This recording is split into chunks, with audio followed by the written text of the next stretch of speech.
Hello and welcome to the second Learning and Teaching webinar session of the 2022-23 academic year. My name is Phil Nicholson and I'm the coordinator of the series here at the University of Suffolk. Today we are joined by Professor Paul Ashwin from Lancaster University.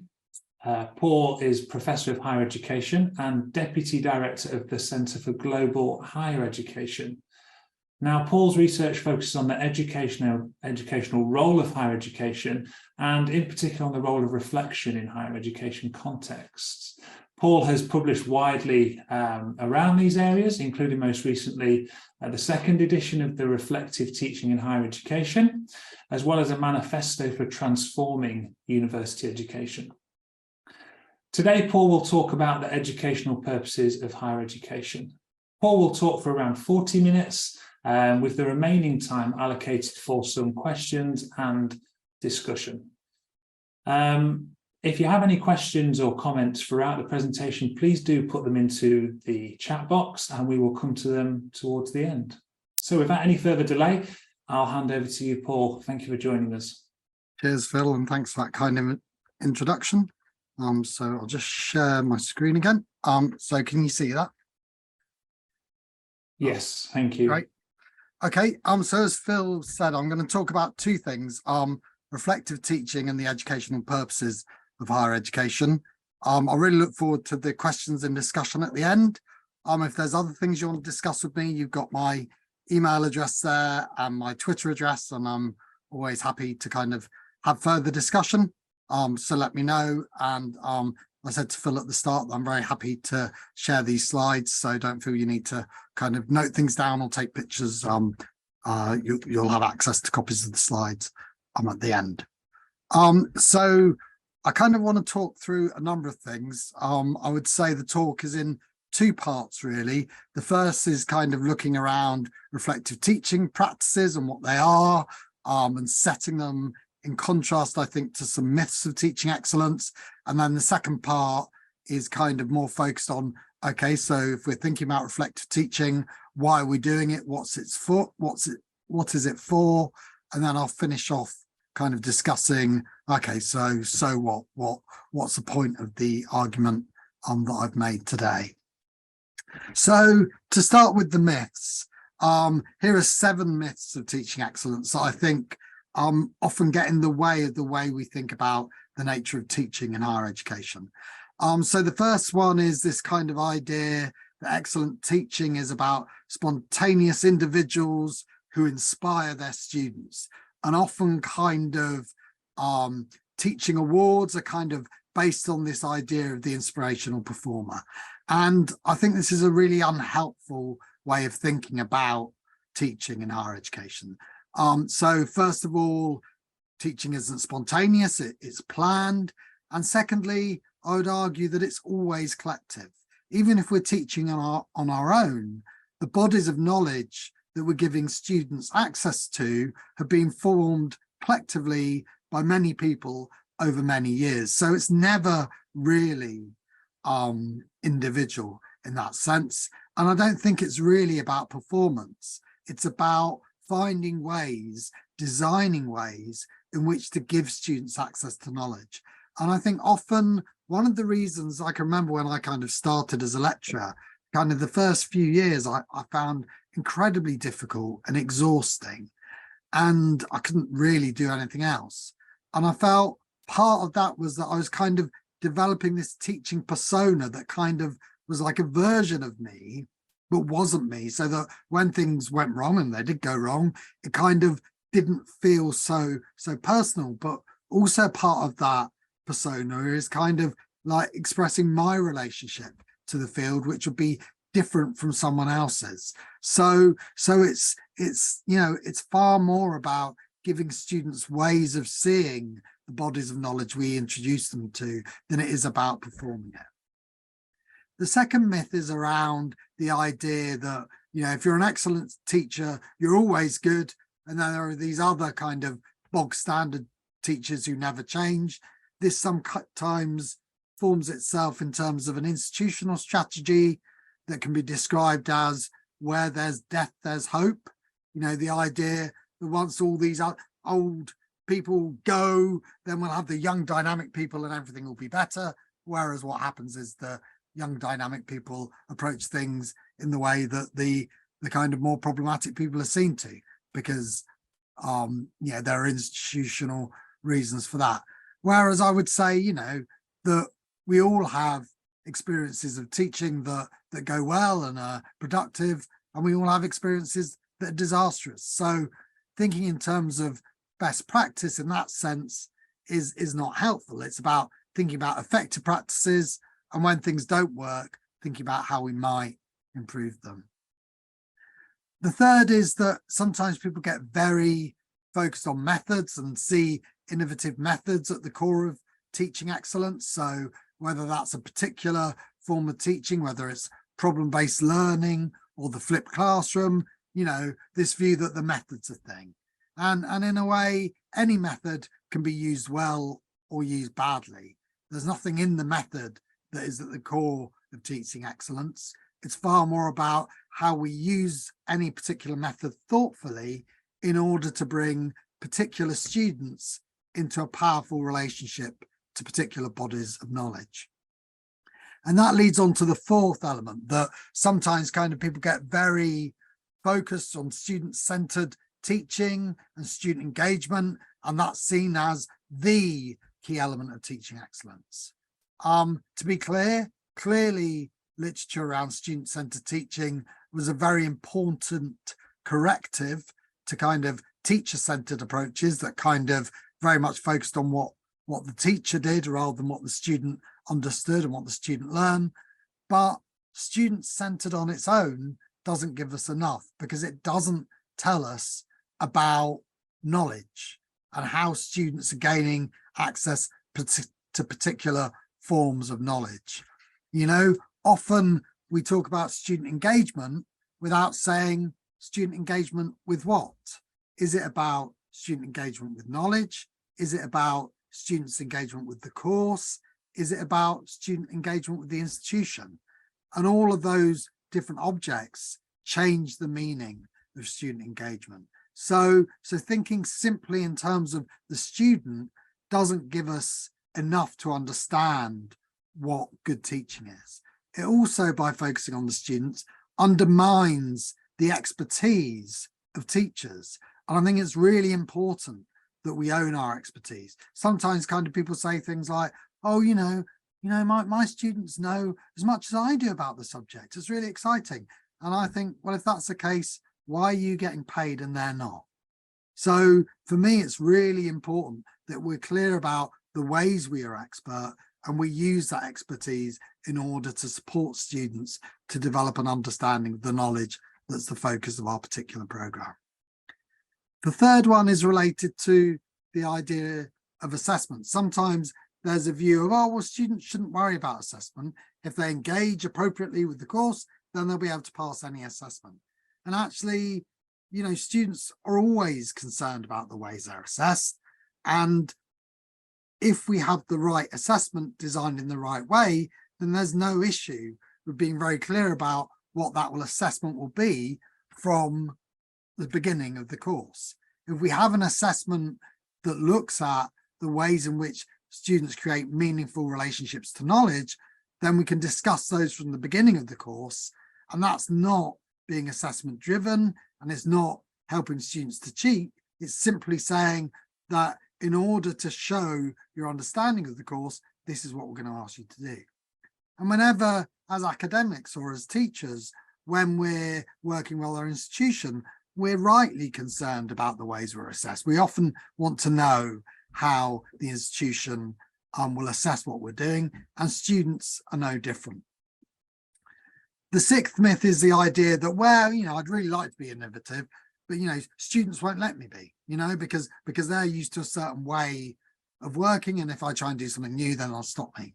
Again, I think that's a myth. I think students are rightly cautious. They've got a lot at stake in the programs they're studying. And so they can ask questions about, if we're doing things in a new way, why are we doing it in that way? And my view is that we should always be able to answer that question. If students stop us and they say, well, why are we doing it in the way we're doing it? and we can't answer that question, then I think, we should rightly worry about, well, if we don't know why we're doing it, why are we doing it? So I think there's certainly a need to take students with us to explain why we do things in the way we're doing. That doesn't mean we'll always agree with students. They might say, well, I don't want to do it that way. And we'll say, okay, that's the way the course is designed for these reasons. But I'm not sure that student conservatism is as much of a barrier as it's sometimes presented. And then the final one is the seventh myth is around the idea that metrics can very easily tell us about teaching excellence. Measuring teaching excellence is incredibly difficult because it's always about bringing particular students into relationship to particular bodies of knowledge in a particular context.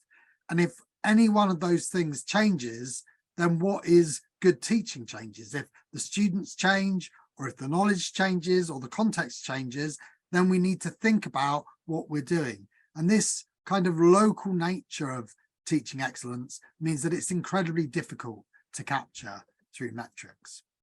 So there are some kind of myths of teaching excellence that I think are unhelpful, and kind of that talk through lays a kind of foundation for the way in which I think about reflective teaching practices. So these aspects of reflective teaching practices kind of come from reflective teaching in higher education that Phil mentioned at the beginning. And in the book, we emphasize 8 aspects of those. So it starts where I finished on the last slide with this notion of it being local. Reflective practices always take shape at a particular time and in a particular context. And that is kind of key to the way they work. So again, notions of best practice are unhelpful because they kind of imply that a good answer is a good answer, regardless of the time, regardless of the context. The second is around that often reflective practices come about because we don't feel that things went quite the way we expected them to. We read students' assignments and we think, actually, the way they've understood this is not quite what we were intending. Or we have a particular seminar with students and we think, actually, this isn't working in the way that we hoped. And so we then think through, okay, so what were our assumptions? What are our feelings about what's going on here? And that means and leads us on to the third point, that this isn't just intellectual. It clearly is intellectual, but there's also an emotional element, about thinking through about what felt wrong, what we felt didn't work. And that teaching persona I mentioned earlier about developing a sense of ourselves that is authentic, but is also a kind of version of ourselves that helps protect us, is part of that emotional journey. As I've said already, the context in which our practices take place help to shape them. Teaching in a particular discipline or a particular institution changes the meaning of that teaching. And that's kind of crucial to understanding that local nature of teaching that I was talking about. Fifth, and I will say a bit more about this in future slides, is that evidence is crucial. How we think about evidence in relation to reflective practices is absolutely key to what they mean. And when we've got that evidence and when we're thinking about it, the sixth point is that we can't do this on our own. We need to talk to other people about what we thought worked. This is, again, collective knowledge that we develop rather than individual knowledge. And then the seventh point is that evidence can never tell us what to do. So we have to make judgments. We have to look at what we think is the best thing to do given the evidence we have, and we have to recognize that that judgment can be flawed, that sometimes we'll get it wrong, sometimes we'll do things that don't work. And again, that's part of why I struggle so much with notions of teaching excellence, because they leave no room for the fact that sometimes we can do the wrong thing for the right reasons and have to think again about how we do it. And then the eighth point is that reflective teaching is about how we enhance and develop our practices. So it's about how we might change things in order to support the education of our students. Now, I said that I'd say a bit more about evidence. And this table, which kind of comes from an old publication now that Keith Trigwell and I did, was kind of prompted by the question about often people can develop an innovation in their particular institution that works incredibly effectively, and people say to them, oh, you should publish that, you should take that to a journal. And then when they take it to a journal, the journal says, well, that's not the kind of thing we publish. And it can be a really kind of odd thing that you might have done some reflective teaching, but actually when you take it to a journal, then people don't seem to want to know. And so we developed this table to kind of offer an explanation of what's going on there. And we saw kind of 3 levels of evidence when we're thinking about reflective teaching. So the first is by far the most common, is when we collect evidence just to inform ourselves. So something happens in a particular course, or something happens in a conversation with our students, and we think, oh, what's going on there? What do I think? And we kind of do a bit of digging, and we do a bit of thinking, and we think, oh, well, that's what's going on.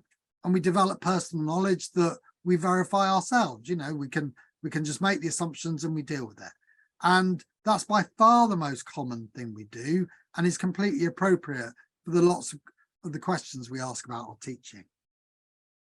Then the second level is more about when we're working in a shared context. So for example, if we have an evaluation or a review of our course, we might write some documents for our colleagues to read about how that course went. And what happens is that people within that context look at it and make sense of what's going on. And so I would argue that develops local knowledge. And so there's an awful lot of assumptions that we have to make more explicit than we do at the first level, but also there are other assumptions about our institutions, about the way things work, that we don't have to make explicit because everyone's in the same context. So that's kind of the second level. And then the third level is where we're trying to inform a wider audience. And suddenly we can make far fewer assumptions because that knowledge needs to be verified by those outside of that context.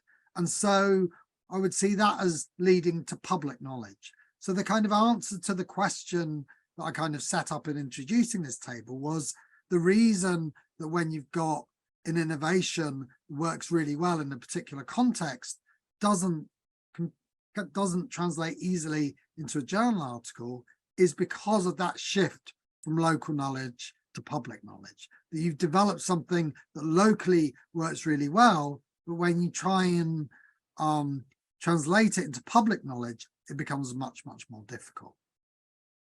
Now, here's another way of kind of saying that table, but kind of in a diagrammatic form. And this is that, you know, personal knowledge is about reflection on our practices. And then to get to local knowledge, we kind of definitely need more systematic evidence about those practices that we reflect on. And then finally, we bring in some previous research and some bodies of literature to think about what that means. And that's part of the way in which we can develop public knowledge. And part of the issue is that if we're looking to develop public knowledge, if we're looking to publish a journal article, then that clearly has to be in conversation with the previous research from the beginning. Whereas when we're doing things locally, that kind of relationship is not necessary. It can be helpful. And there's an argument that setting up that reflective conversation between all 3 elements is the key to reflective teaching. And I think, you know, that is certainly the way I'd see reflective teaching, that it's about thinking about our practices and how they feel, thinking about the evidence we've got about our practices, but also thinking about how we relate that to these bodies of literature.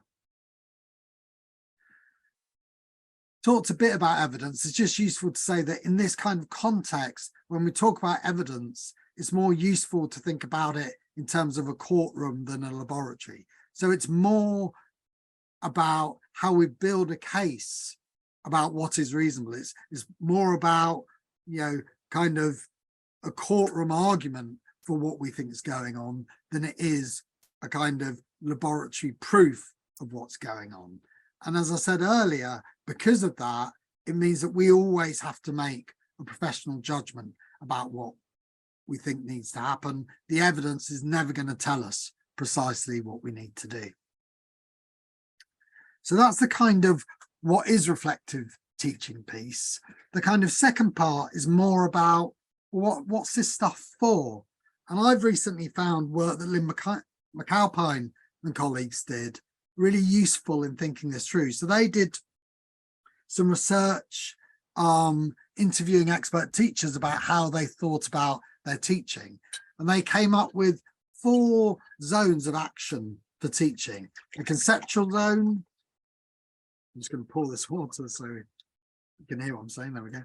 The conceptual zone, the strategic zone, tactical zone, and the inactive zone. So conceptual is about how we think about what we do, what are their underlying purposes. The strategic is about the strategy that we develop in order to meet that overall purpose. The tactical is about how we then make sense of that within a particular organizational context, how we respond to things. And then the inactive is about what we do within interactions. And if I think about a conceptual level, what is reflective teaching for? As I argue in the manifesto that Phil mentioned, is I would say that the purpose of reflective teaching, the purpose of university degrees is to support students in developing transformational relationships to knowledge. So that's how I would understand the conceptual nature of what we're trying to achieve.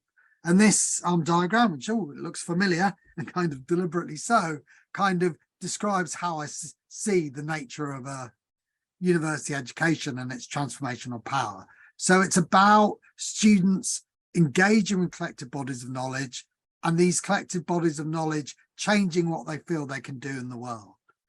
Not everything students do at university is directly related to those collective bodies of knowledge, to the professions, disciplines, and fields that they interact with. So there's also a line between students and the world. But this is how I would understand the educational purposes of a university degree. It's about students coming into a powerful relationship to knowledge that changes their sense of who they are and what they can do in the world. So when we think about, well, how do we translate that into strategy? My argument would be that a lot of this is about curriculum design. How do we ensure our programs are well designed and based on evidence-informed views of who our students are? And by this, I mean who our students really are, rather than who we wish they were or who they were 10 years ago, but actually who are our students and what is their current level of understanding. So that's one part of it. The next part is how and why the knowledge that we're offering students access to is important and powerful, how it enables students to understand and change the world. And if we don't think the knowledge that we're offering students access to is important and powerful, then why is it part of our programs? Now, I understand there might be reasons for that in terms of professional bodies, in terms of institutional requirements, but it's an important question to ask. Why are we teaching what we're teaching?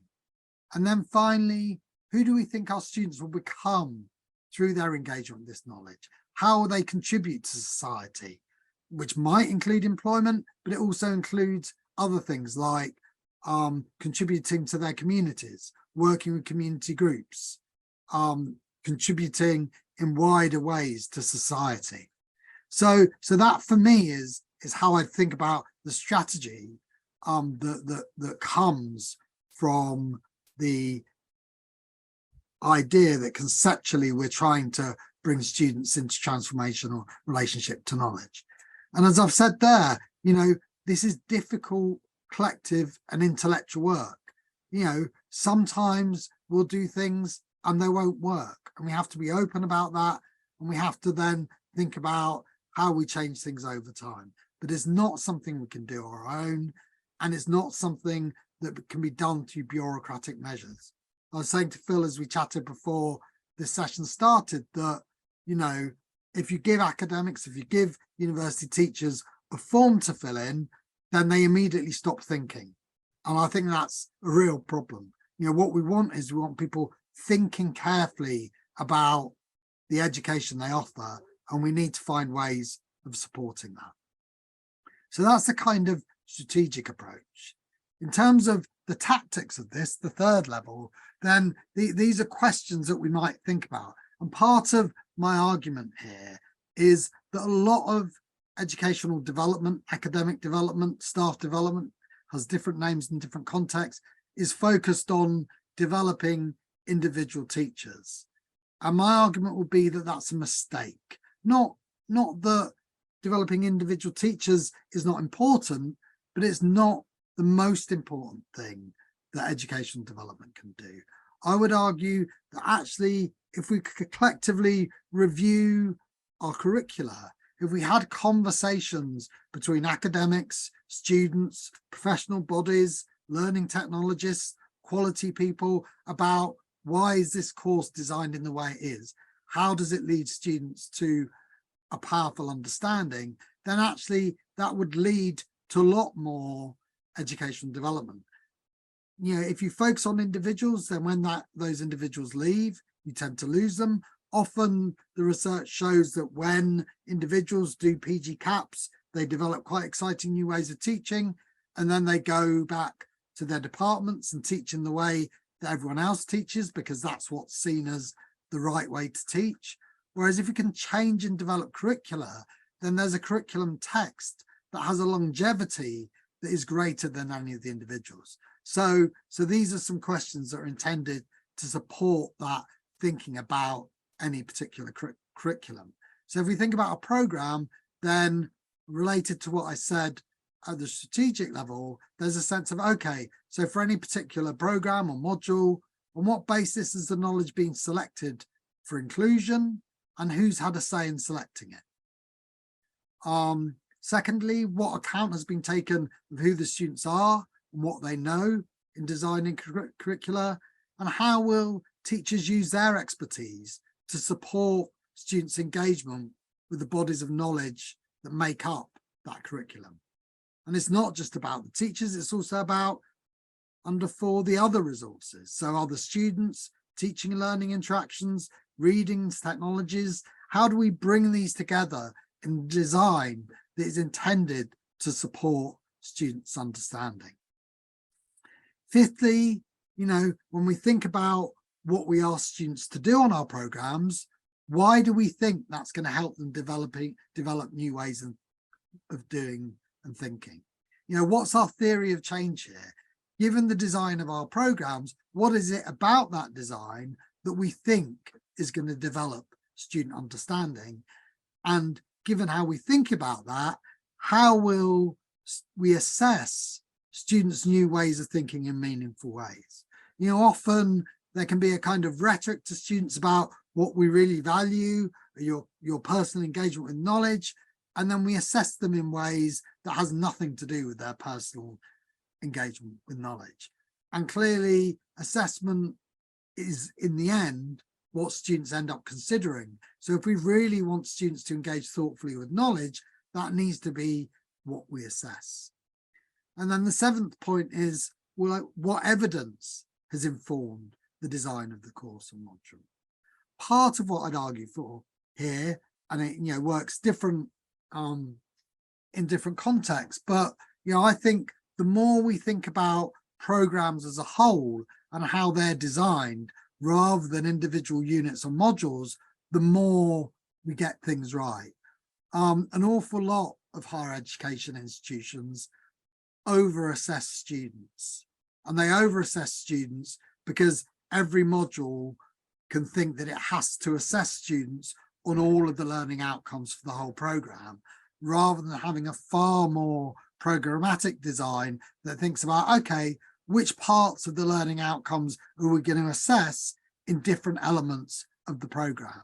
And so not every module needs to be assessed in the same way, and there's different ways of doing that. But you can only open up those questions if you think about the design of the program rather than the design of the overall module. So coming to the so what, in terms of when we think about the educational purposes of reflective teaching, what we're trying to achieve, what's important about what I'm arguing here is this alignment between the conceptual, strategic, tactical aspects of reflective teaching. I've not said anything about the inactive aspects because that's about particular interactions and how you work with them. And so that sense of alignment, how we embody our educational purposes in our day-to-day educational practices, is the thing that I really want to stress here. So clearly you might disagree with how I see the educational purposes of higher education.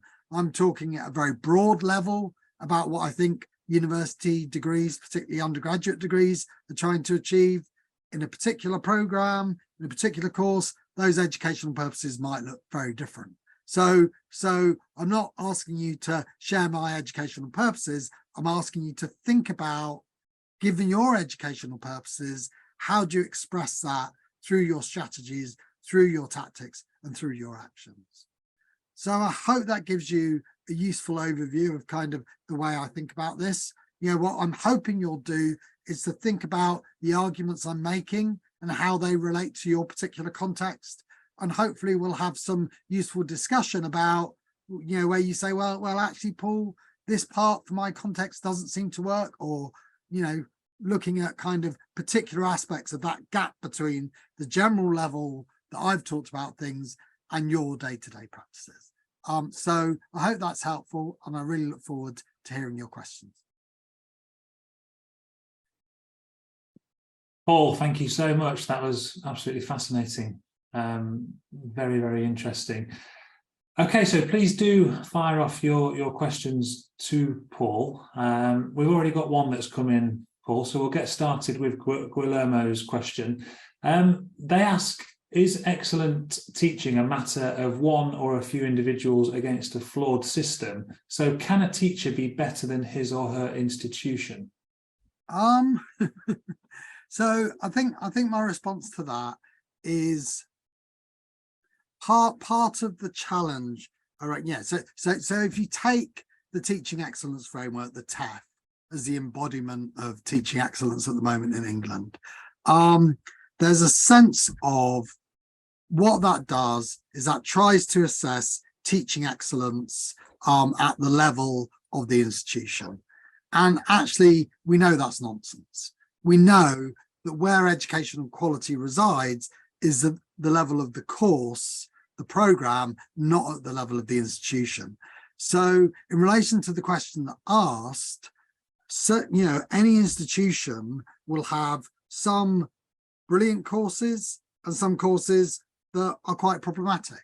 So I wouldn't relate it to a few individuals against a flawed system, but I would say that in any one institution, you'll have some programs that are of better quality than others. So certainly the program in an institution might be better than the kind of average standing across that institution. And so that's a real issue with the way that people talk about the quality of higher education. Often it's seen as embedded in institutions, whereas institutions don't tell us about the quality of programs. So, that whole thing of, did you go to a good university or not, is really unhelpful, because the question should be, did you go to a good program that had clear educational aims that help you to engage with knowledge? And the other thing that kind of relates to what I said in the overall argument is that none of that is static. So you can have a program that's great for 5 years, and then people leave, the context changes, and the program loses what made it special. And equally, you can have a program with lots of challenges that for a number of reasons improve. So again, part of my argument is that this is why notions of best practice and excellence are so unhelpful, because they kind of hide the fluid nature, the ways in which, because education is a local achievement, because it's about particular students and particular bodies of knowledge, these things are highly changeable. Whereas, what happens is that kind of university rankings kind of encourage us to think in terms of stability. And when that happens, what really is being measured is the prestige of the institution, not the educational quality. And an awful lot of what people think counts as quality in higher education is in fact a measure of institutional prestige, which is why, partly why, you find the same institutions always at the top of the same, of different National League tables, because really when you're measuring things like expenditure per student, staff-student ratios, graduate outcomes, what you're measuring is the history and prestige of the institution. You're not measuring its quality.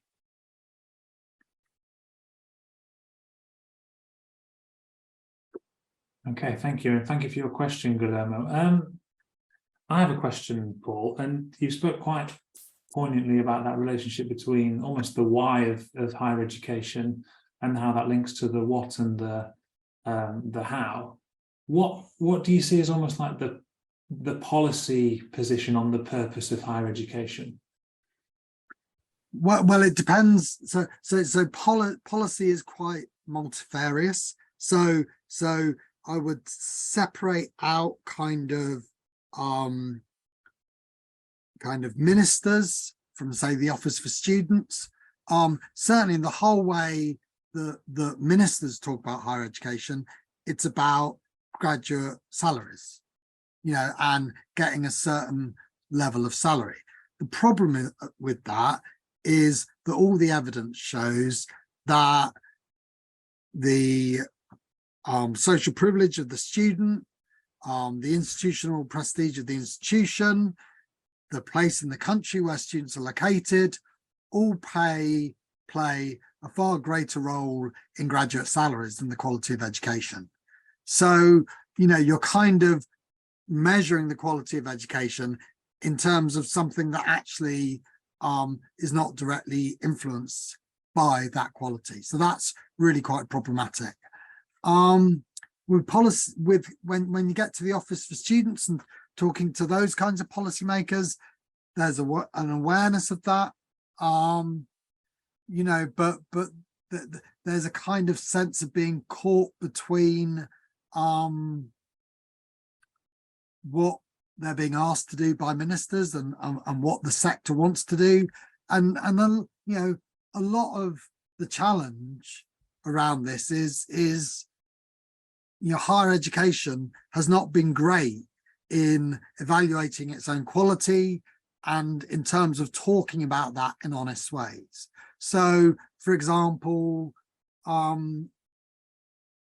most people in higher education, most vice chancellors or principals or chief execs would admit that university rankings are nonsense, that they don't tell us about quality, but when they do well in them, they plaster them all over their buildings, all over their email signatures, all over everything. And I think that's deeply problematic, because as institutions, universities look after knowledge for society. So if we're treating something we know is untrue as if it's true, then we're undermining our own credibility as stewards of knowledge. And I think, a lot of the issues of policy are a lot of the problems that we would point to, universities have played and academics have played an active role in creating. So if you look at things like the TEF, if you look at things like the REF, so Teaching Excellence Framework and the Research Excellence Framework, that people would talk about problematic and kind of having a negative impact on higher education practices, they can only exist if academics participate in them. So most of these things we've done to ourselves, and I kind of think that part of what I would argue for is that we have to take responsibility for that and think about what we do about that. And a kind of underpinning argument for me is that we're the most highly educated workforce in the world, and if we kind of talk about what's been done to us rather than how we're going to address it, then given the challenges the world faces, we're in real trouble. That's really interesting. Can I just ask, how did you arrive at your educational purpose of higher education? Yeah, I think so. So for me, there's been a kind of journey through. So my PhD, I studied part-time while working in further education in East London, and I set up peer learning schemes where students supported each other. And so when I was doing that PhD, it was all about learning. I was all about learning. It's got to be about learning, and that was my complete focus.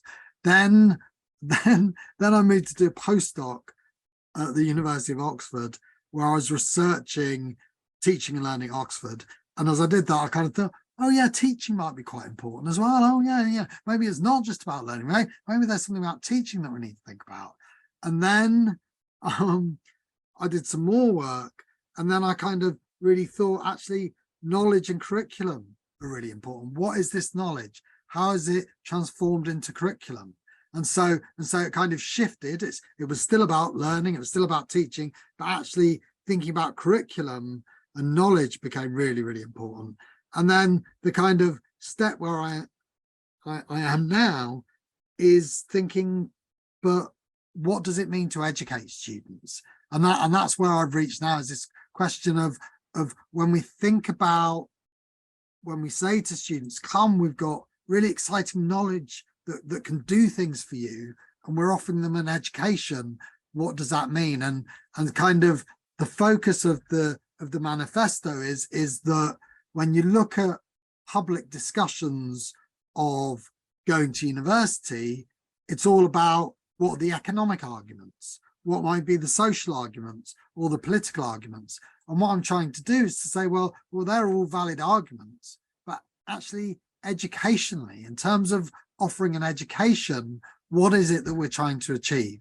And so I think, I know Phil, your work's in school education. I think there's a similar question, is we've lost a focus on the meaning of what does it mean to educate young people, in a school, not what does it mean for them to perform well in exams, what does it mean for them to get a particular kind of job, but what are we actually doing when we put huge resource into educating?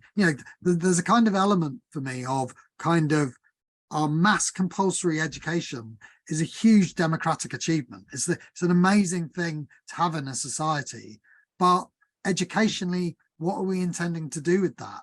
And debates around those kind of things get drowned out with discussions of economics and politics, and we lose an educational sense of what is this process?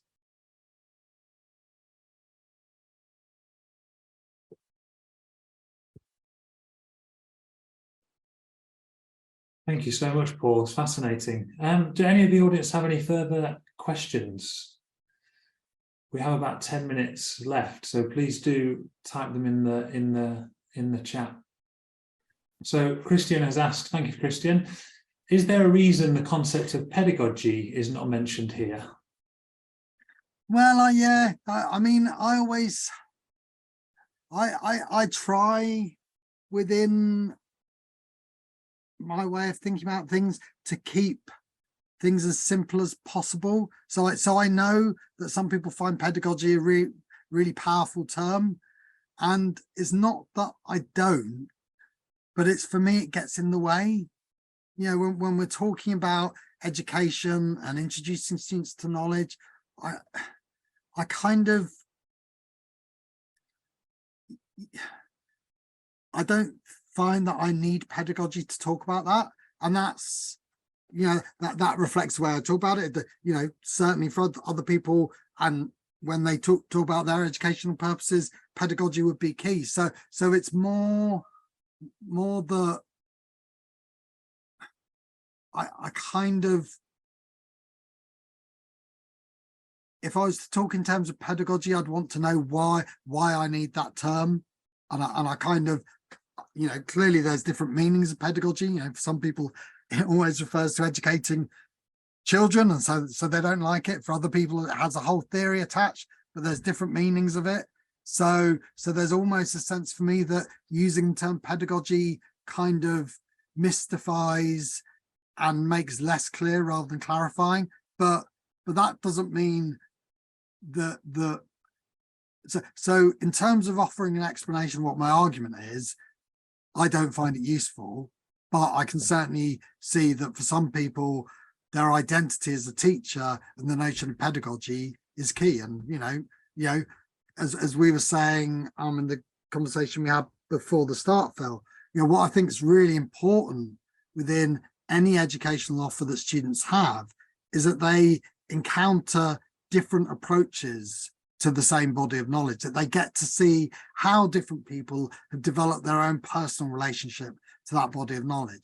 And so if you have some people who their relationship with the body of knowledge of education, pedagogy is central to what they're doing and makes complete sense, brilliant. Doesn't work for me, but all we have are kind of partial versions of this. And then for anyone coming in, part of what they need to work out is, given what I'm trying to achieve and given my understanding, this is a way of thinking that works for me. But it's, in a lot of educational research, sometimes critique can be, oh, you're using the wrong approach, or, you've not used the approach that I use. And actually, what we have to accept is that all approaches are limited and flawed. And what we want is an approach that allows us to ask the questions we think are important. So for me, pedagogy doesn't help me to ask the questions I want to ask, but I can completely see for some people it does. Thank you. That's really helpful. Not only for my own work, but a really interesting reflection. Ivana has asked, so she said that she was inspired by the ideas in terms of the reflections and essays of the PG CAP. Any idea about how maybe turning those into research articles to share more widely? Yeah, so I mean, clearly it partly depends on the kind of journal you're targeting. So, so there are scholarship of teaching and learning and practice-based journals. So they're kind of one way of doing it. The thing I would say about writing for journal articles is, again, I think this gets overly mystified.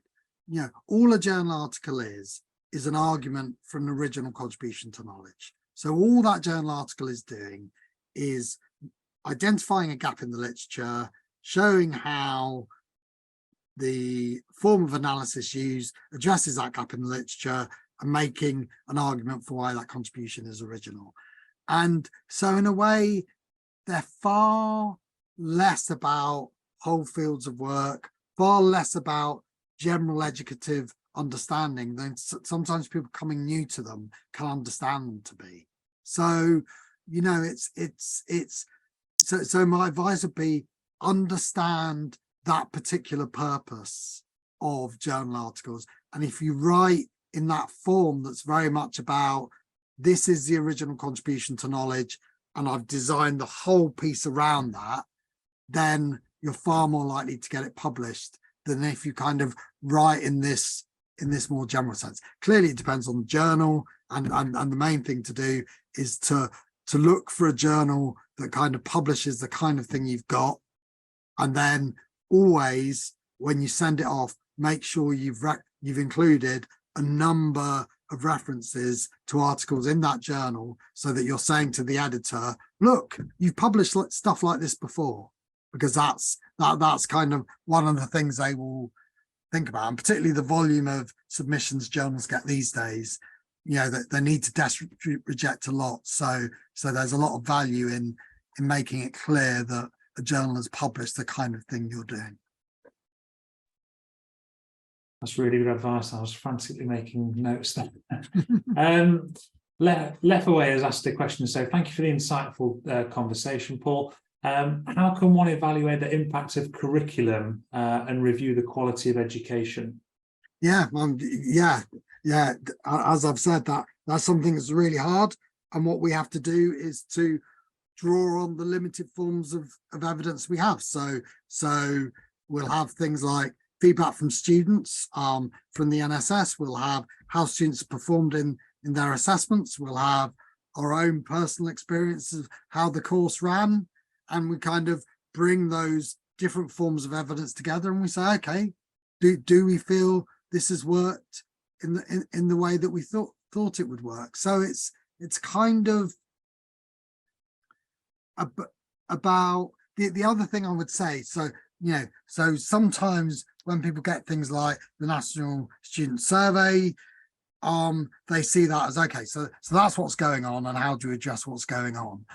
I would very much see that as an initial indication of what might be going on, but that's the start of a question about what's going on in this particular program. If this has happened, what do we think this is an indication of? So seeing it far more of the start of a further conversation than seeing that immediately as the question to be solved. And I think, to give you an example of the kind of thing I mean, on the National Student Survey, people are often struck by the fact that assessment and feedback scores are lower than other scores. And often there's a kind of sense in institutions, oh, we've got to do something about assessment and feedback. We need students to know we're doing loads of feedback. You know, there's a real issue here.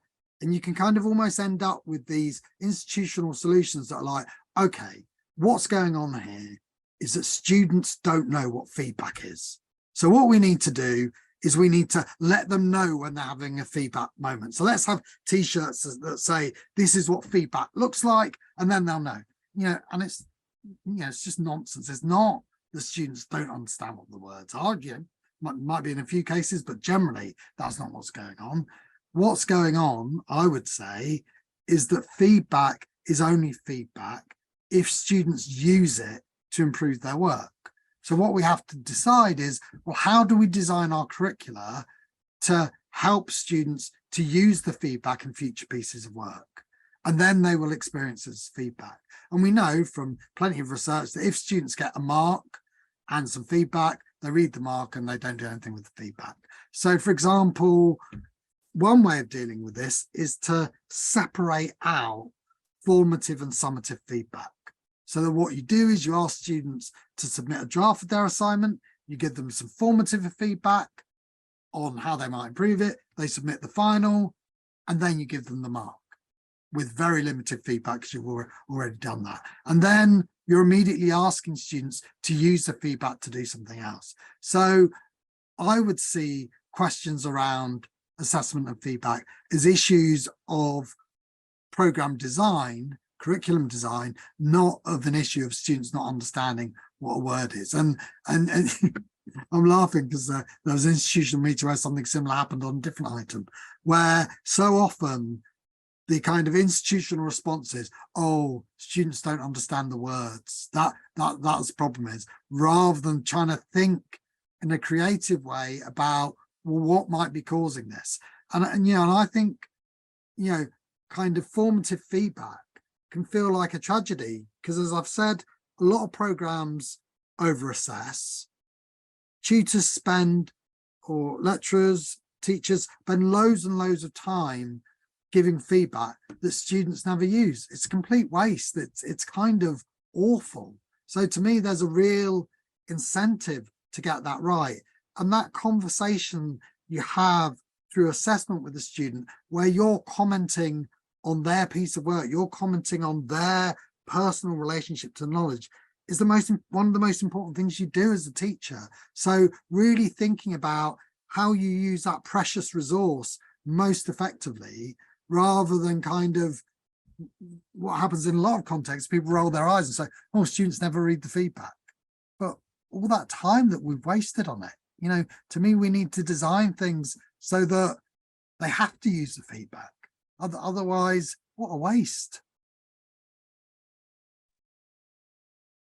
Absolutely, completely agree. And we have some of those discussions here at the University of Suffolk as well, and sort of navigating that and taking on board that advice is really helpful. That kind of brings us towards the end of the webinar. So Paul, I'd really like to say thank you so much for your time and sharing your expertise this evening. And thank you to the participants that have joined us.